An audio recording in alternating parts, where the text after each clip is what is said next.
We're always told that to build a killer career, you need to make these huge, monumental changes.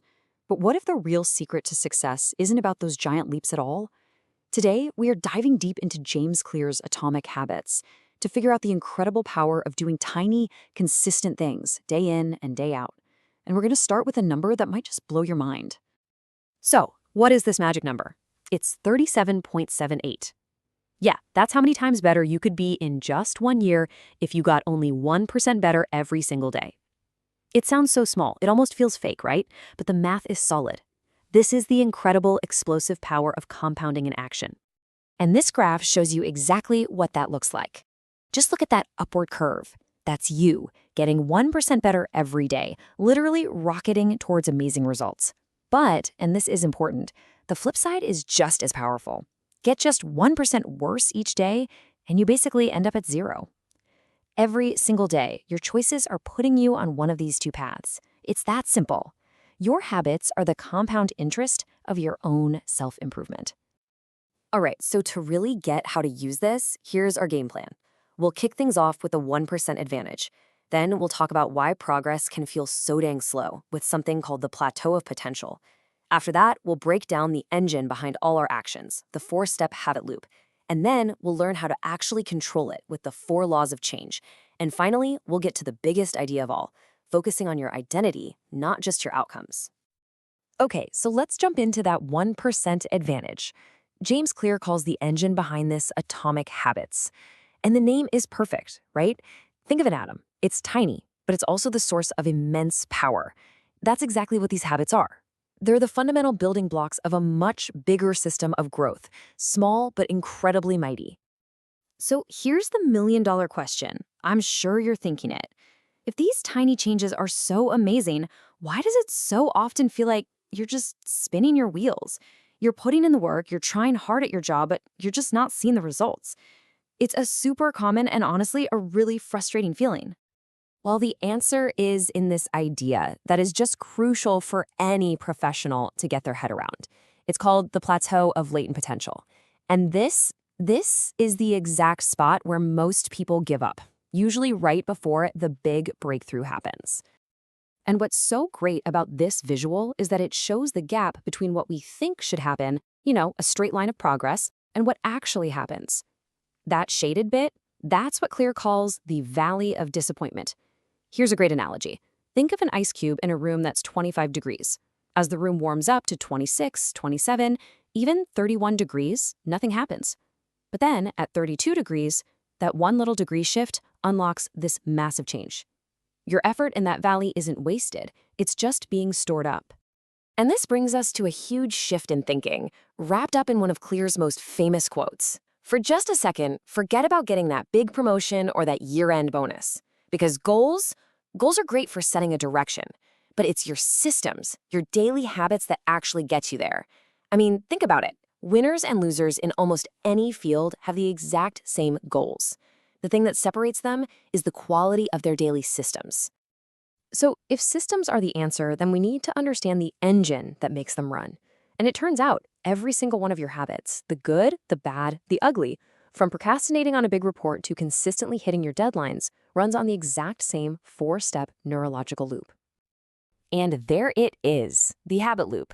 It's basically a feedback cycle that is always running in the background of your brain. You can break it down into 2 main parts, the problem phase, which is the cue and the craving, and then the solution phase, which is the response and the reward. Let's make that real. First, you've got the cue. A new email notification pops up on your screen. Second, the craving. You get that little urge to know what it says. Third, the response, the habit itself. You stop what you're doing, you click, and you check your inbox. And finally, the reward. You've satisfied your curiosity, and that little bit of satisfaction completes the loop, basically telling your brain, hey, let's do that again next time. Okay, so understanding the loop is one thing, but controlling it, that's something else entirely. And that is where the real power is. This brings us to the 4 laws of behavior change. Think of it as a simple toolkit you can use to start building good habits and, just as important, getting rid of the bad ones.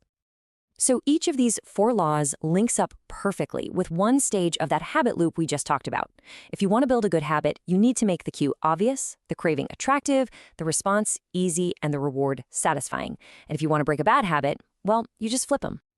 Let's start with law number 1, make it obvious. This one is all about the cue. So much of what we do every day is just automatic, triggered by the stuff around us.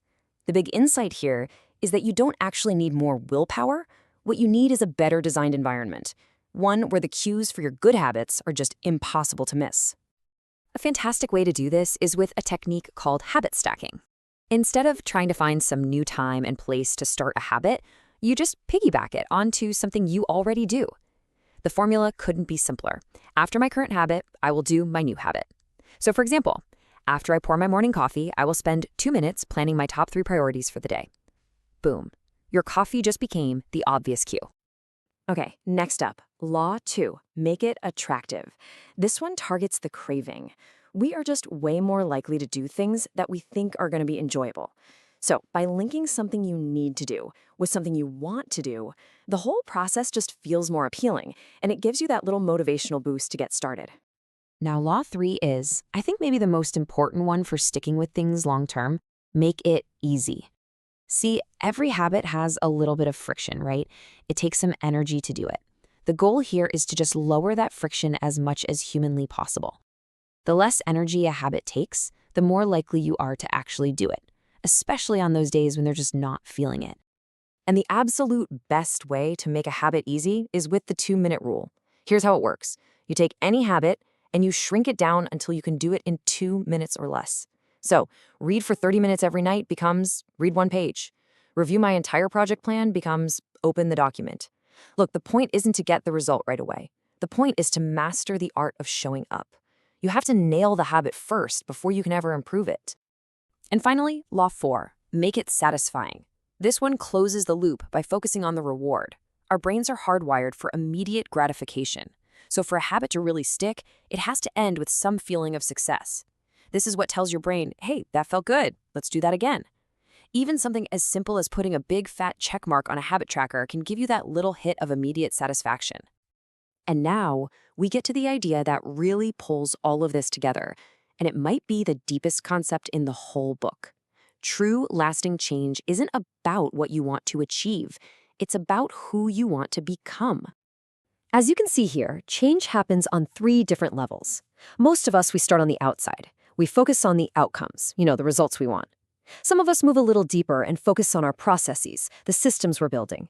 But the deepest, most powerful change happens at the very core, our identity, what we truly believe about ourselves. Because a habit is most likely to stick when it becomes a part of who you are. So what does that actually look like? Well, a goal-focused approach is, I want to get a promotion. But an identity-focused approach is, I want to become the type of reliable expert who consistently delivers high-quality work. Can you feel that difference? The second one gives you a filter for everything you do. Every time you complete a task with care, you are casting a vote for that new identity.